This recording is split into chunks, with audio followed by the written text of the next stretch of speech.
Bonjour et bienvenue dans la chaîne Mathématiques Sciences. Aujourd'hui je prends et expliquer une nouvelle vidéo, qui est une vidéo donc tout simplement en mathématiques pour les secondes. Et dans cette vidéo de mathématiques pour les secondes, nous allons notamment aussi essayer de comprendre la notion de fonction. Alors donc, on va essayer de comprendre un petit peu cette notion de fonction et la définir déjà de façon un petit peu plus correcte. Alors donc, si vous vous rappelez justement de l'année dernière, en troisième, vous avez vu normalement les fonctions. Et donc, ceux qui m'ont suivi l'année dernière, quand j'ai parlé des fonctions, j'ai défini une fonction comme un processus qui est associé à tout nombre x à un autre nombre qu'on appelle f de x. Ok, voilà, voilà. Et donc, vous avez notamment pris l'exemple des machines qui fabriquent à partir justement d'une orange un jus d'orange. Ok, c'est-à-dire votre orange c'est le produit de départ et à l'arrivée donc vous avez tout simplement votre jus d'orange obtenu. Et entre les deux, vous avez la machine qui va fabriquer tout simplement votre jus d'orange. Enfin, qui va faire qu'en fait, l'orange va se transformer en jus d'orange. Ok, voilà, voilà. Donc, j'ai défini ça comme un processus. Ça, c'est la définition que je donne en troisième. Maintenant, je vais vous donner un petit peu une définition plus précise de ce terme-là. Ok, parce qu'en seconde, on va définir les choses un peu plus précisément. En tout cas, cette notion de fonction, on la définit un petit peu plus rigoureusement. Et donc, en seconde, tout simplement, la notion de fonction, on va la définir de la manière suivante. On va dire que définir une fonction f sur un ensemble de D, c'est tout simplement associer à chaque réel x de D un réel unique qu'on va tout simplement noter y. Ok, voilà, voilà.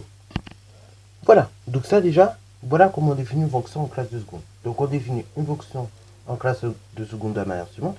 On dit que tout simplement, quand vous définissez une fonction f sur un ensemble D, c'est tout simplement associé à chaque réel x de D, donc de l'ensemble D, un et unique réel que vous allez noter y.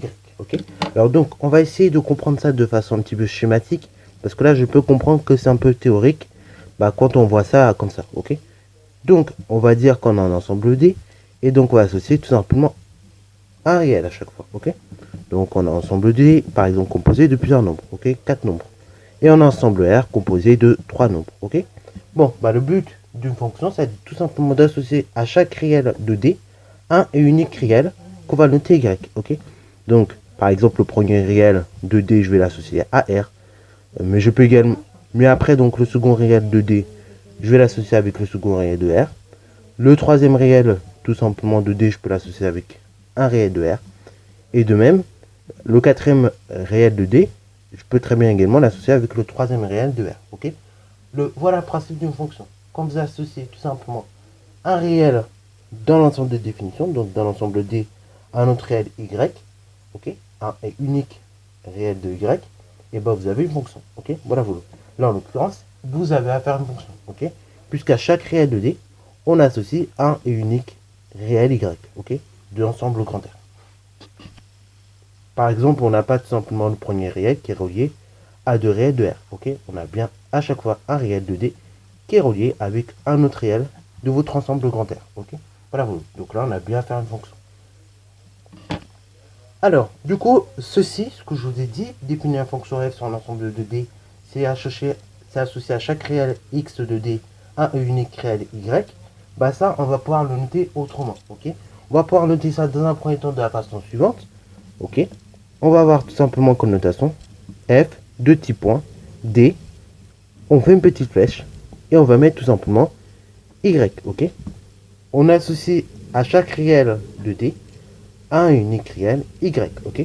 Alors bon, là ici, le réel de D, c'est x, donc on va même pouvoir noter ça de façon suivante, f de petit point x, qui est associé à y, ok.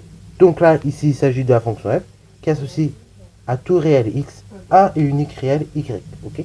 Alors ça, c'est une des façons de le noter. Bon, on peut également noter ça de la façon suivante, tout simplement f de x égale y, ok.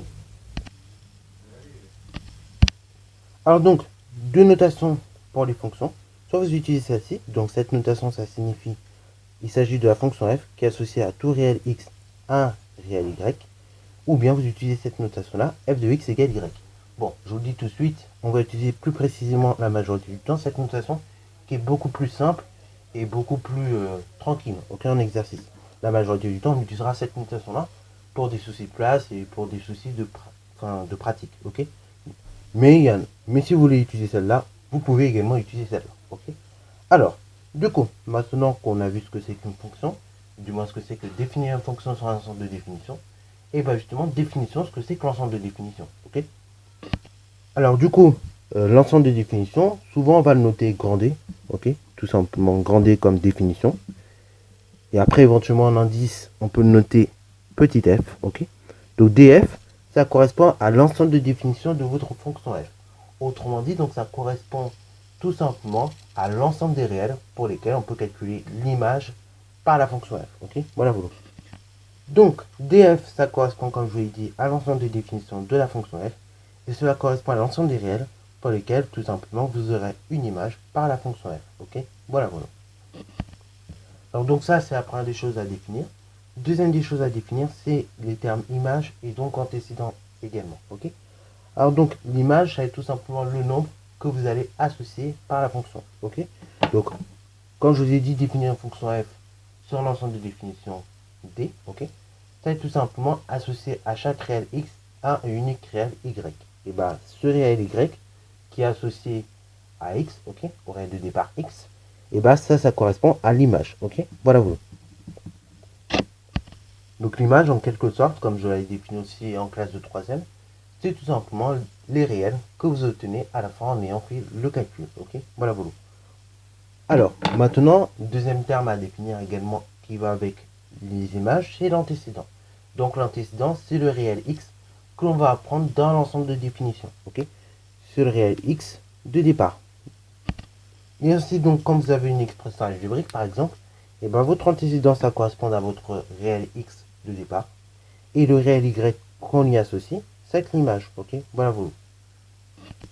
Et donc, quelque chose de très important qu'il faut comprendre aussi avec les fonctions, en termes d'image et d'antécédent, c'est que par une fonction, vous avez une et unique image, ok, du fait de la définition même de la fonction, ok. Et, deuxièmement, en termes d'antécédent, par contre, vous pouvez avoir aucun, un, voire plusieurs antécédents par une fonction. Ok. Voilà, voilà. C'est pour ça qu'au départ, bah, souvent, vous dira déterminer un antécédent ou bien le ou les éventuels antécédents. Ok. Parce que parfois, on peut en avoir un, comme on peut en avoir plusieurs, ou bien on peut éventuellement ne pas en avoir. Et donc, on va essayer tout simplement, maintenant qu'on nous avons compris un peu ce que c'est qu'une fonction, de voir juste un petit exemple pour essayer d'avoir un truc en tête. Ok. Pour essayer de bien comprendre la chose. Alors, du coup, on va prendre une fonction f qui est définie par exemple sur R, ok. Et donc votre fonction f qu'on va définir sur R, et bah tout simplement on va la définir par l'expression suivante, f de x égale 3x plus 2, ok. Voilà, voilà. Alors pareil, un petit truc qui est important au niveau de l'ensemble de définition, souvent la plupart du temps, ils vous les donnent, ok, en seconde. Néanmoins, dans certains cas, pour l'ensemble de définition, dans certains cas, en classe de seconde, on peut éventuellement vous demander de le trouver, ok. Donc pour trouver cet ensemble de définitions, la plupart du temps, on va en fait analyser l'expression de votre fonction, ok. Voir les valeurs pour lesquelles justement il n'est pas possible de calculer une image. Et justement ces valeurs-là, déjà pour lesquelles il ne sont pas possible de calculer une image, on va les retirer de l'ensemble de définitions. Et ainsi, donc toutes les autres valeurs qui vont rester, et ben ça fera partie de votre ensemble de définitions. Et donc ce sera le reste des valeurs qui va rester. Ce sera tout simplement le reste des réels pour lesquels on pourra calculer une image. Ok. Voilà, voilà. Donc la plupart du temps, on vous donne l'ensemble de définitions, mais on peut ne pas vous le donner. Ok. Voilà, voilà. Donc, voilà, voilà. On verra dans on verra après par les exercices comment c'est fait. Ok. Mais je préfère vous le dire dès maintenant. Pour pas que vous soyez surpris. Alors donc, admettons ici on vous demande de calculer l'image de 3 par cette fonction-là. Donc, et ben là, très simplement, vous allez remplacer tous les x que vous voyez par 3.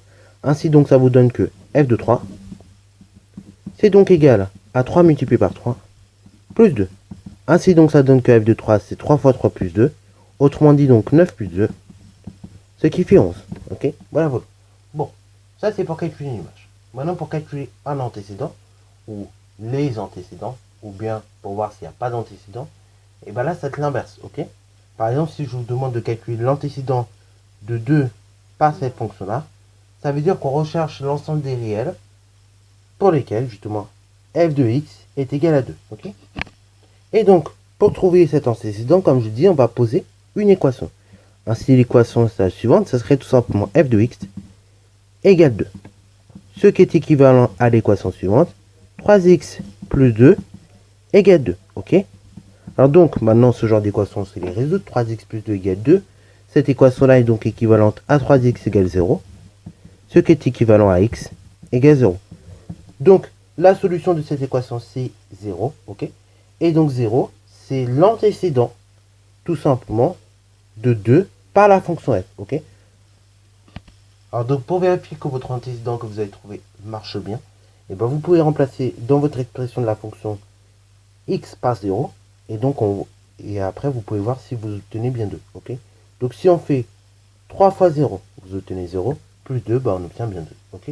Donc 0, c'est bien un antécédent, enfin c'est bien en l'occurrence l'antécédent de 2 par la fonction f, ok?